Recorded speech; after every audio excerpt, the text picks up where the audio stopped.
É só pegar o histórico dos grandes corruptos da política brasileira. Eles assaltam o país sempre que têm oportunidade. Alguns deles já foram condenados no Mensalão e no Petrolão pelo mesmo tipo penal.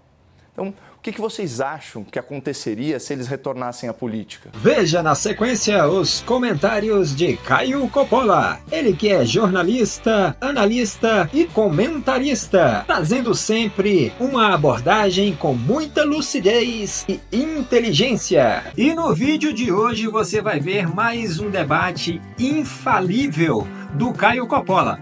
Só lembrando que o Caio Coppola é o segundo a falar, então você tem que assistir o debate até o final. Se inscreva aí no canal, deixa o seu comentário e dê o seu gostei. Eu sou Márcio Andrade e esse é o Boletim Coppola News. Zé, afastar agentes pode reduzir a violência policial?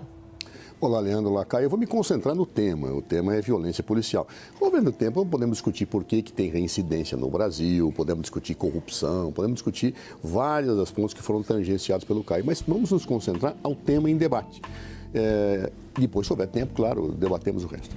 Eu me lembro de um filósofo francês do século XVIII que dizia que todo homem que tem o poder tende a dele abusar. Por isso é necessário que até a virtude seja limitada. Esse filósofo era Montesquieu, que escreveu isso num clássico, O Espírito das Leis. E, de fato, parece que é uma verdade triste. Basta dar o poder para alguém para que essa pessoa abuse do poder. E aí completava Montesquieu, é por isso que o poder precisa limitar o poder. Não é? Ora, a atividade policial é uma atividade virtuosa. Nós temos pessoas que estão dedicando a sua vida, às vezes mal remuneradas, mal equipadas, para combater a criminalidade, para garantir a paz social. Todavia, toda pessoa que tem o poder pode dela abusar. E, infelizmente, não apenas no Brasil, mas no mundo, existem situações muito graves e muito delicadas de abuso da autoridade policial, especialmente quando os governos são lenientes com esse tipo de prática. Especialmente quando os governos passam o pano em realidades desse tipo, desviam de assunto, mudam de faixa. Não. Quando eu tenho um arbítrio policial, eu tenho que enfrentá-lo com coragem. Eu não preciso só ter uma câmera focalizando uma situação. Não, se eu tenho indícios de que houve matança, se eu tenho indícios que efetivamente eu violentei direitos dos mais pobres, enquanto o direito dos ricos é respeitado, se eu tenho indícios desse tipo, eu tenho que agir com a minha corregedoria de forma rigorosa, cortando na carne. Porque só quando se corta na carne é que efetivamente as pessoas se fazem respeitar e as instituições também. Eu tenho visto no estado de São Paulo, muitas vezes, a meu ver, uma grande leniência com comportamentos arbitrários. Se justificam mortes, se justificam situações, isto vai empoderando policiais que julgam que não têm limites. Não todos, não todos. Talvez uma pequena minoria, mas uma pequena minoria que cria situações como essa, absurdas, de pegar uma pessoa e jogar de uma ponte. Que é isto? Isso é inaceitável. Claro. Se não tivesse alguém filmando ali disfarçadamente, talvez ele dissesse, não, a pessoa reagiu e eu tive que bater, ela pulou para fugir da gente. Olha, por favor, nós sabemos como essa vida funciona, infelizmente, em diversas situações, e aí, nesses casos, o órgão corregedor diz, não, a palavra do policial deve prevalecer, ele realmente pulou sozinho da ponte. Só que há casos, hoje, que felizmente são documentados por câmeras. Por isso que eu preciso ter câmeras nos policiais, para proteger o policial até de quando ele é acusado injustamente, mas também proteger o cidadão quando eu tenho situações de arbítrio. Esse caso, para mim, é clamoroso e mostra o que leva um policial a fazer isto. Não é? Ou seja, pegar uma pessoa que estava fugindo lá de uma blitz e jogar ponte abaixo. É uma sensação de impunidade, é uma situação de empoderamento em que a pessoa não tem receio de fazer nada com o seu semelhante. E isto tem que ser pensado. Neste caso, o objetivo, agiu bem a Secretaria de Segurança Pública de São Paulo. Suspendeu cautelarmente os 13 policiais, seja porque fizeram ação, seja porque compactuaram com ela. Agiu corretamente. Mas isto é um processo. Se eu não corto o mal da raiz, se eu fico passando pano, como aconteceu na Baixada Santista, em que várias situações de violação foram claramente denunciadas e simplesmente o governador e o secretário não tomaram nenhuma atitude de apuração, o resultado qual é? O resultado é este, o empoderamento, a abusividade deixa de ser exceção e acaba sendo regra. A polícia, ela tem que estar inteirada com a população. Ela não tem que ser temida, ela tem que ser respeitada. Então, diante deste quadro, que fique bem claro para as nossas autoridades policiais que um policial só faz uma atitude desse tipo quando ele se sente à vontade para fazê-lo. E aí, por quê? Porque o poder não foi limitado quando devia ter sido. Que se tome uma atitude agora e que se pense no futuro. Não vamos permitir que situações desse tipo aconteçam ou que são suspeitas não apuradas, apesar da nobreza que cerca o exercício da atividade policial. Caio, afastar agentes pode reduzir a violência policial?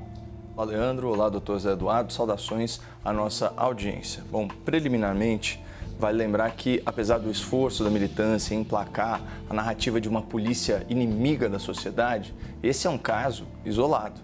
Como destacou o comandante-geral da Polícia Militar de São Paulo, Coronel Cássio Araújo de Freitas, aspas, não é algo sistêmico, é pontual.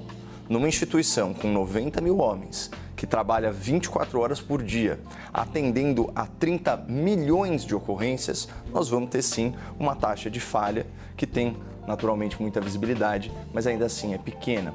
E ele completa, tenho 34 anos de serviço e nunca tinha visto algo parecido com isso. Um homem já rendido ser empurrado de uma ponte em um córrego por um policial. Portanto, o primeiro ponto aqui é não tratar como regra aquilo que é exceção.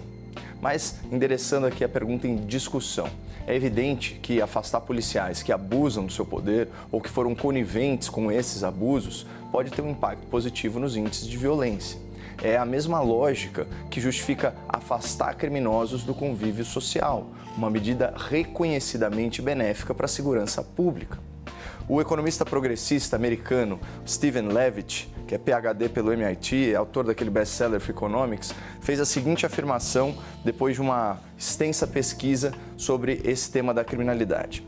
Cada criminoso preso gera uma redução de 15 crimes patrimoniais por ano e os benefícios sociais da prisão são maiores que os custos.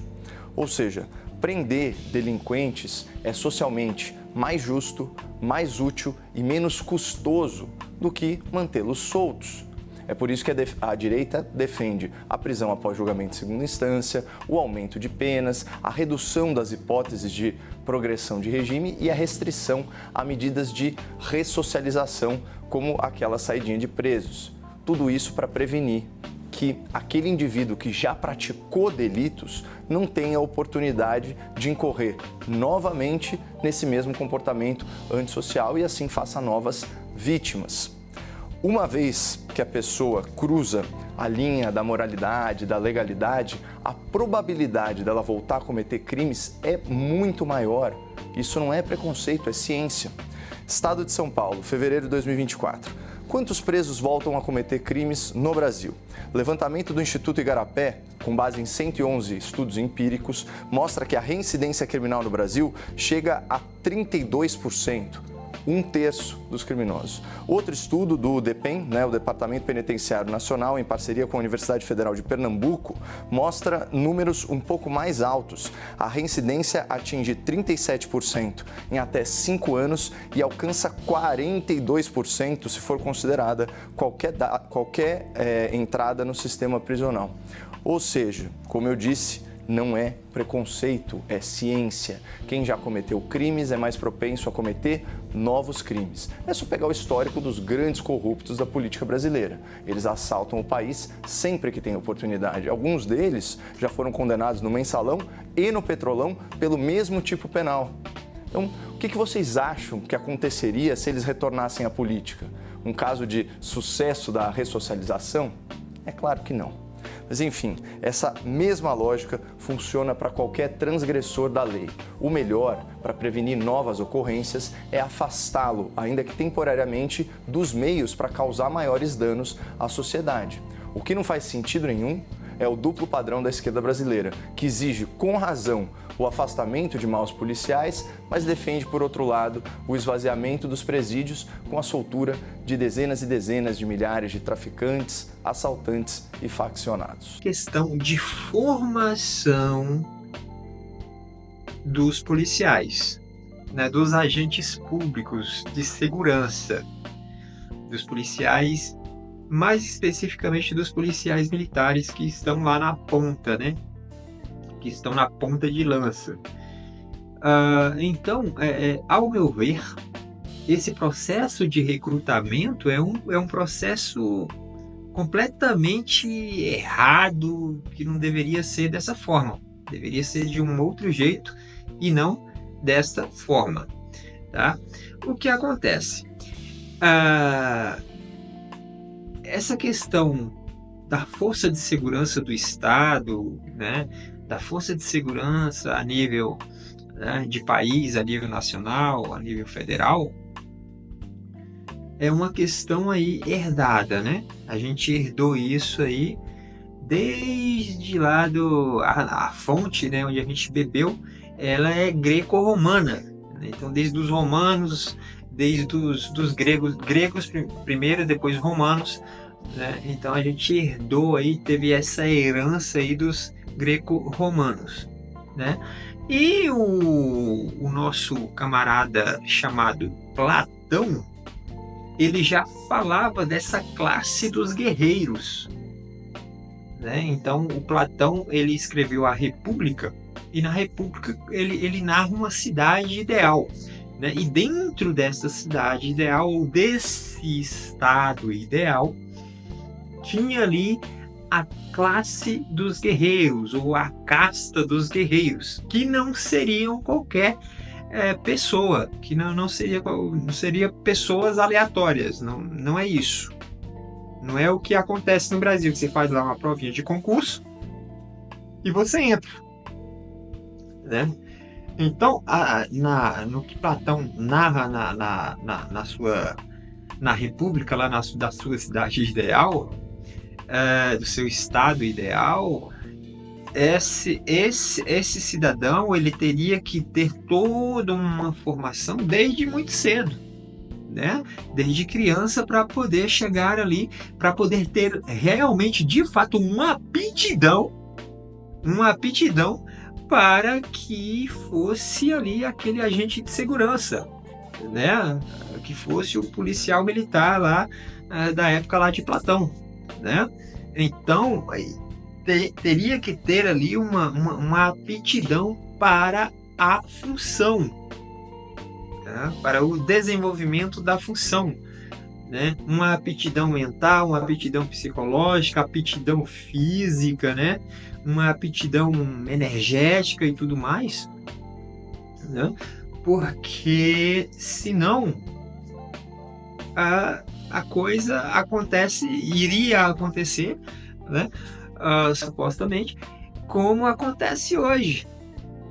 Então, se a pessoa não tivesse aptidão para tal cargo, logo ele não seria ali ele não estaria na casta dos guerreiros ali, né? Dos agentes de segurança daquele estado traçado ali por Platão, né? Então, os caras tinham todo um treinamento, então respeitando ali fase por fase, desde a infância ali, chegava ali 7 anos, né, vinha a fase dos 7, aí tinha toda uma tônica, vinha a fase ali dos 7 aos 14, que tinha toda uma outra tônica, dos 14 aos 21, que mais uma outra tônica e tal, e aí, daí pra frente, aí a coisa já se definia, né? O camarada, ele já se definia ali com uma capacidade psíquica muito bem formada, com uma estrutura física também muito bem formada. Ali já estava tudo meio que definido, o destino daquele que seria ali o candidato a ser um guerreiro, ou entrar ali para a classe dos guerreiros, segundo Platão, né? Então, seria interessante que isso fosse, de certa forma, eu não estou falando que teria que ser igual a lá o descrito por Platão, mas teria que se ter uma tônica nessa direção nos dias de hoje, né? Obviamente, adaptando ao modelo de hoje, a nossa realidade de hoje. mas pegando como base toda uma estrutura que já foi nos deixado e que com o tempo acabou se perdendo. E aí o que acontece é que abre-se brechas aí para entrar a corrupção ou entrar o mal, né?